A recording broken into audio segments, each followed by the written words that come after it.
chance to make a new best friend doesn't come around too often, but on Saturday, October 3rd, in Orange, Connecticut, the Friends of the New Haven Animal Shelter teamed up with the Raymore and Flanagan Furniture Store to give people that opportunity, as the animal shelter held one of its pet adoption events at the furniture store. The Friends of the New Haven Animal Shelter take in nearly 1,500 dogs and cats each year.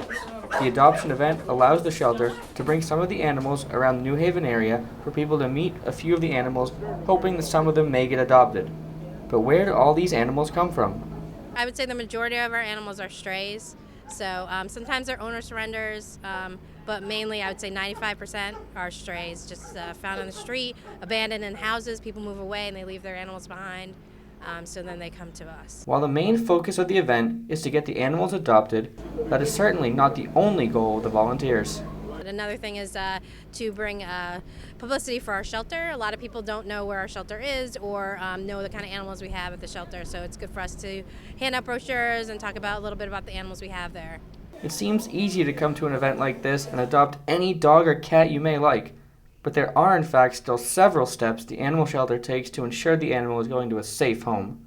First, you have to come down to the shelter and meet the animal, and everyone who lives in your household has to meet to make sure everyone gets along. If you have a dog, they would have to come and meet another dog if you're interested in adopting a dog.